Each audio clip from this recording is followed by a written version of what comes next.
So we're going to go from this perspective to the softest of the perspectives, the humanistic and motivation and drive perspectives. These perspectives are a little bit in chapter 10 and also a little bit in chapter 8. So if you look at that study guide, you'll see that you have to kind of go into chapter 8 to pull a few of these things out.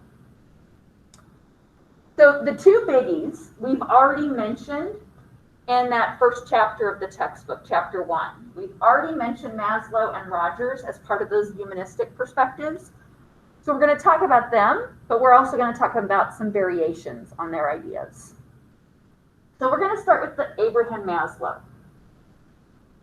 Important thing to note about Abraham Maslow, his theory is not based on scientific experimentation. It is based on his personal experiences and thinking about the world. So this is more of a philosophy than a science. But he has a theory for what motivates our behavior. What drives you? Why do you do the things you do? And it's not an abstract, nebulous concept called personality that's difficult to really put your finger on. He says we're motivated by need. We have needs. And the behaviors you see people engaging in any given moment are driven by their needs in that particular moment. So whatever you most need right now is going to drive your behavior in this moment. And he said, ultimately, we all have a motivation to reach our full potential. We all have a motivation to be the best us we can possibly be. But to get there, you have to satisfy these other needs first. I can't be my best self if I have these other lower level needs that I haven't quite hit on. The other thing I want to talk about before we look at the specific needs is that the sequencing of these needs is not set in stone. So the visual image for Maslow's needs is a pyramid, and it sort of makes your brain think you have to walk up that pyramid in a straight line, and you have to do this before you can do that, and then you just go on to the next one. In reality, what Maslow said was that the two base needs, you do have to meet those before you can focus on anything else. But once you get those two basic levels pretty much taken care of, you kind of cycle through the other needs on your way to becoming self-actualized, and they don't have to go in like a certain sequence or order. Unfortunately, the triangle pyramid sort of implies that. So I always like to point that out before we go on to that level. Okay. So here is the typical graphical representation of Maslow's hierarchy of needs. So you have to do these two bottom ones first. If you are sitting in this room and you have not eaten for 3 days, are you focused on learning and achieving academically in this moment? Maslow would say no.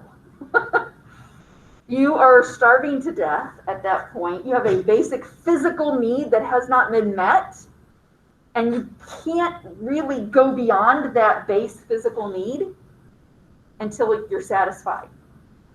So you have to be fed. You can't be dehydrated and too thirsty. I can't be too hot, too cold. I can't have not slept for 3 days, because then I can't focus. I can't be sitting here and I have to pee, right? Have you ever been sitting in a class and you have to go to the bathroom? Like, really, I've got to go right now. Do you hear anything that's happening? Or are you just like, oh God, how much longer? And then sometimes you just can't take it. You're like, okay, I'm out of here. And then you come back and you're like, oh, now what were we talking about? Now I can learn. I no longer have to pee. So basic physical needs, and then a need for safety and security. If we were in a building that was not structurally sound, if chunks of ceiling periodically fell down on our heads, how well do you think you could learn in this classroom? I couldn't learn. I would be like this all the time. I couldn't teach. Be like, okay, if you guys see something falling, holler, okay? All right. What were we talking about? Okay, I'm sorry. Oh, it's wiggling a little bit. Okay. Okay, where was I? We would never get anywhere, would we? So you have to satisfy those basic needs to move on. And then you kind of cycle through these on your way to being your best self. And that best self is that self-actualization level. So once your needs, physical needs are met and your safety and security is secure, then you focus on belonging to a group and being accepted by others, the need for love and belonging. At the same time, you're also focusing on esteem needs, which are related to achievement and feeling accomplished, like you can do things and you can take care of yourself and your responsibilities. And when those are satisfied, then you kind of reach your full potential. Now, in Maslow's original model, that was it. You reached self-actualization and you were there. But self-actualization is very self-focused. It's all about me and being the best of me. And Maslow later said you can actually go beyond self-actualization to transcendence of self, where now it's not all about me. Being the best me is being good for the world, being a good force in this world, taking care of other people, going beyond self to goals focused on others. And so throughout your life, you're kind of constantly going up and down. So a need to pee could take somebody that's self-actualized back down to ground zero. But then I can quickly pop back up if most of the time I'm generally satisfied. So we're kind of constantly being pulled up and down. And personality issues or quirks or tendencies that are different are related to being stuck on one of these need levels, according to Maslow. Now, a couple of theorists have come beyond him, and I want to highlight these. There is a theorist called Murray who focused on that need for esteem, and in particularly the need for achievement. And so Murray said that we're not actually striving to be the best us we can possibly be, or the best citizen of this planet we could possibly be. We're striving to achieve, to set a goal and accomplish that goal. Set a goal, accomplish that goal. And competition can actually increase our drive and our need for achievement. So think about your entire academic career up to this point. Hasn't it been a series of structured goals for you to achieve? And once you reach that goal of, yay, you've mastered your ×2. Guess what you're going to do next? New goal. Now we're mastering ×3. Oh, and now you're going to master basic division. And now you're going to master long. Like every time you achieve a goal, there's a new goal coming behind. And have adults around you used competition to kind of spur you a little bit and motivate you towards those goals? So in your elementary school, was there sort of some kind of poster or public recognition when you achieved a math goal? Did anybody have this in their school where there was like the ×2 poster? You made the ×2 poster. Woohoo! Oh, I'm going to be first to ×3, right? And that competitive spirit spurred some people to achieve. Now, yeah. Oh, just quick thing. So you thought the same thing. But at our school, in elementary, we had the golden plunger. So whoever had the cleanest bath. Oh my gosh. But instead of trying to clean our bathrooms, it turned into students destroying the other genders. You go to the other bathroom. So yeah. we were coming into the girls' bathrooms and like knocking stuff over. It was bad. It did not go well. No. Yeah, it can sometimes backfire. So, Yeah. But think about this.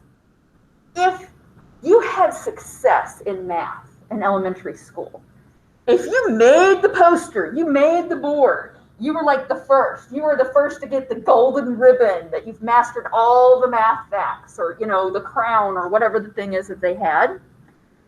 Then you're going to keep seeking similar goals and similar rewards and similar achievements. If you have this sense of achievement and success in an area, you're going to spend more time in that area. You're going to devote more to that. What about the kid that struggled to make it onto the board? What about the kid that didn't get success and achievement? Maybe had a math learning disability. Maybe had an abusive home environment where they didn't get an opportunity to practice and were just trying to sort of survive at home and not think about times threes, right? Are they going to have that same sense of achievement and accomplishment when it comes to math?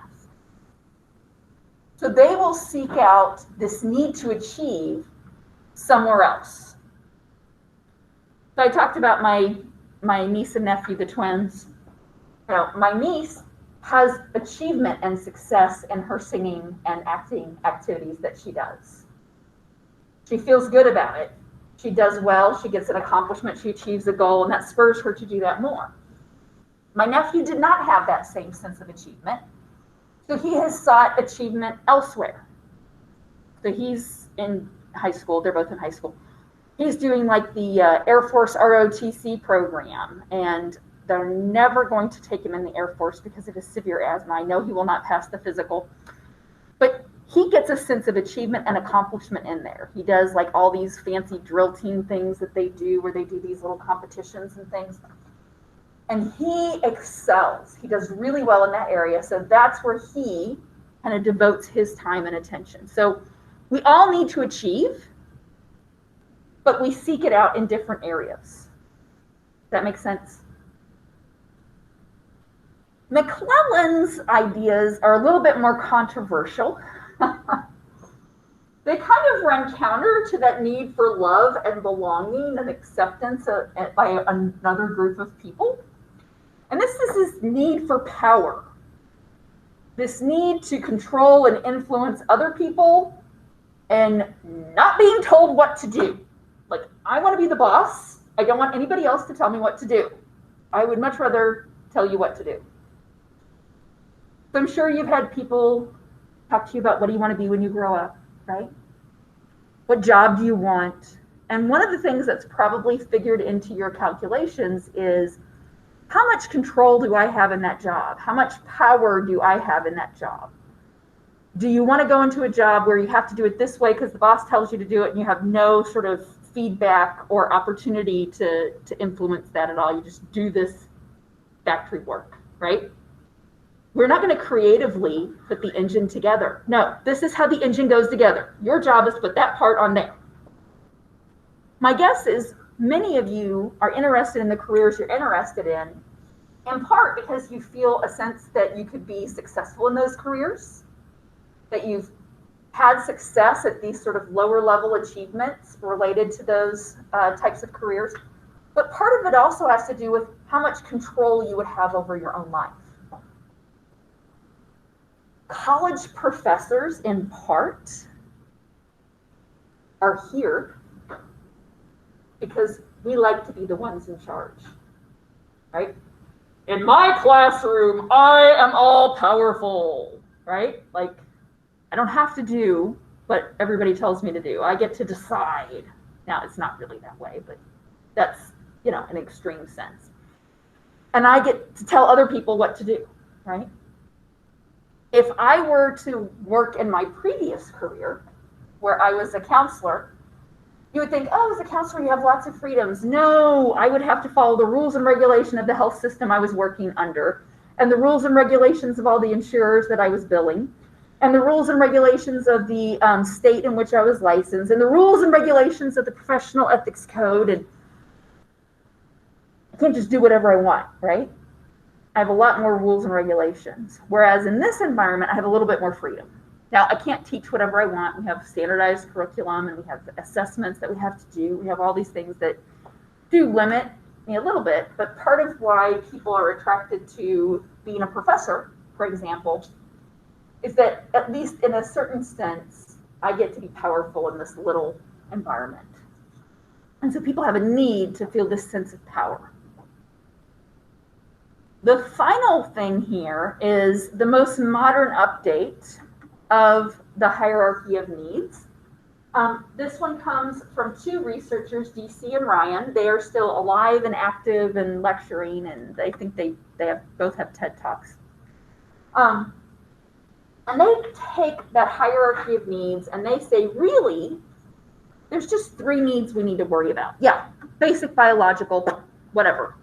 When it comes to personality, when it comes to behaviors, there's 3 needs that we need to worry about.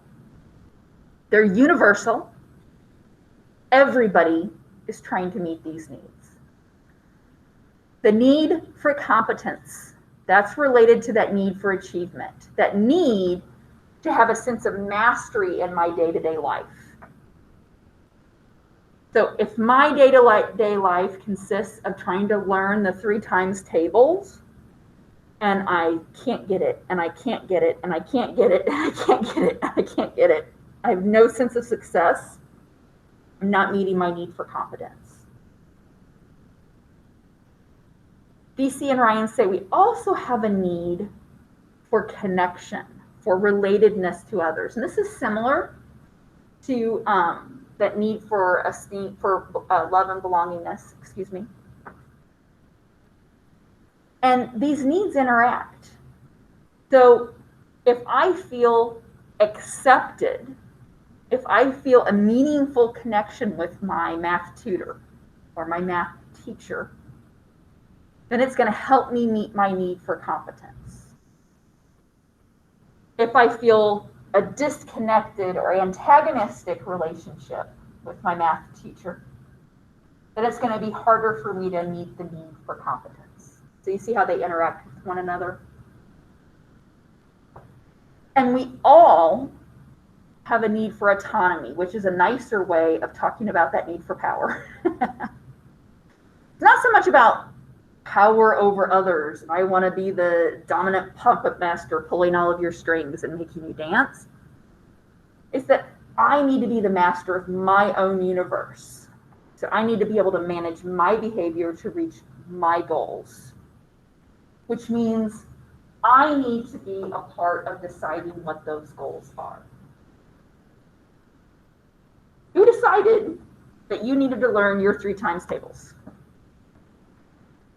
Did you, as a random 2nd grader, say, yeah, 3 times tables, that's what I want to learn?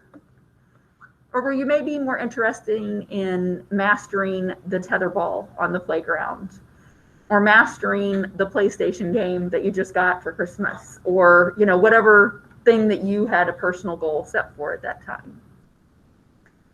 So this has heavily influenced education. So my guess is most of your elementary and high school teachers, if you say DC and Ryan, they'd be like, oh yeah, DC and Ryan.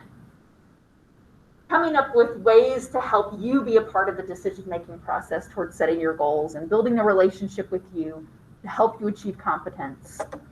And making sure that if you're not successful in one area today, that you've got another activity where maybe you can be more successful today. So you probably didn't go to a school where you just spent weeks doing math only all day long. You probably had varied activities throughout the day. And throughout the day, you had areas that you felt strengths and weaknesses. Yes, we're writing! I love to write! And somebody else is like, oh God, writing. No, I hate writing. That's okay, because we're not going to do it for that long. Now we're going to do math. Yes, math! And the reading person's like, no, not math, right? that structure is set up so that everybody finds their kind of niche and their place where they can feel competent as they're working to be a better person. So differences in personality are really related to, you know, this balance of these three needs. And it also interacts with the environment, right? So putting you in an environment where you have some help from an adult in structuring your day and breaking those goals down into something that's smaller, reasonable, doable, succeedable. All right, the last of these humanistic motivation drive perspectives comes to us from Carl Rogers. He's somebody that was mentioned in chapter 1. His theory was centered on the person being in charge of sort of their own life and destiny, but then the world gets in your way. So he said that we all have a concept of self. We have a view of self. Who are you? Did you ever take a class where you had to write an essay where you said who you were? Hated those essays. I like to write, but I hated that essay. Write about anything other than who am I? But we all have this subjective sense of self, your personal beliefs about you. Carl Rogers said the problem with that is the rest of the world. So if you have one view of yourself and the rest of the world says, no, you shouldn't be like that, be like this. It creates a mismatch, an incongruence. So if you want a healthy personality, a functional personality, you need to have congruence between who you are and who the world accepts you as. And the more different those two are, the more problems you're going to have. And so he said incongruent comes from conditions placed on love and acceptance. It comes from parents and teachers following behavioral perspective theories. Remember last week we talked about how behaviorism can influence kids' behaviors? I can get you to do what I want you to do by rewarding you or punishing you. Rogers said, when you reward a child for certain behaviors, what you're telling that child is, I love you more when you are like this. So if I pay you for getting good grades, what I'm telling you is I love you more when you get good grades. What happens if you get a bad grade? I love you less. I don't love you as much when you get bad grades. I don't accept you as much when you get bad grades. So rewarding behaviors and punishing behaviors puts conditions on your parents' love and acceptance. If I draw on the wall as a 4-year-old, every one of you did it. I don't know why y'all do it. I did it too. It's just screaming out to be drawn on, isn't it? Don't you just want to do something on that wall? So if you drew on the wall as a kid, did you get punished? Rogers would say your parents were saying that they love you less when you express yourself. So stop it. Be what I want you to be. Be what your parents want you to be. Be what your teachers tell you to be. Don't be who you think you are. Be this. And that results in these self-discrepancies or problematic personality traits. Because I'm trying to be who I'm really not, and I've got myself twisted trying to fit what you want me to be. And it's uncomfortable and it's unsustainable. And it causes all kinds of problems. So Roger said, if we want people to have their healthiest personality, we should accept them for who they are. And that all the personality problems that people have stem from conditional love. So these perspectives combined have some strengths.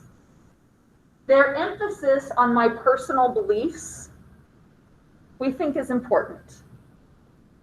My sense of who I am, my self-concept, that is probably important. Is it everything's personality? No, because we know half of personality is going to be genetically influenced. So, but how you see yourself is probably important. The other thing that we think is positive about these perspectives is they do focus on something other than the bad aspects of humanity.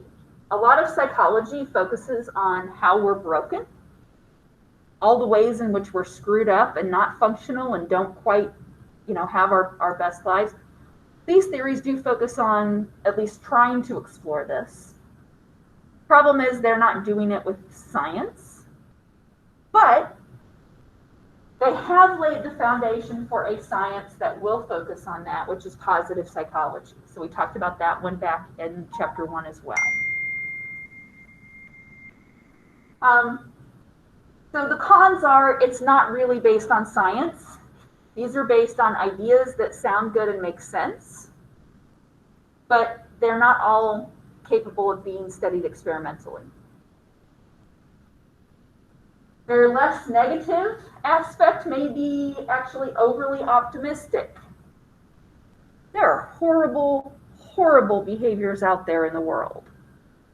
Are you telling me that guy who chased down that elderly woman in New York and beat her and kicked her in the head last week, that he was trying to be his best self? I don't think so. So sometimes people will look at horrible behaviors and look at these perspectives and say, no, that is an incomplete view of the world because there's some really nasty things out there, and I don't think everybody's trying to be the best them they can possibly be. I think some of them are trying to be the biggest jerks they can possibly be. So how do you reconcile that if you have one of these theories? The other idea here is because we're sort of constantly praising or accepting people for who they are, we may be creating a generation of spoiled brat narcissists who can only think about themselves and are self-centered. And we are living in a society that depends on interdependence of people. And if each one of us is only focused on being our best selves and not on interacting with other people and that sort of self-transcendence that Maslow talked about, we can actually become more dysfunctional.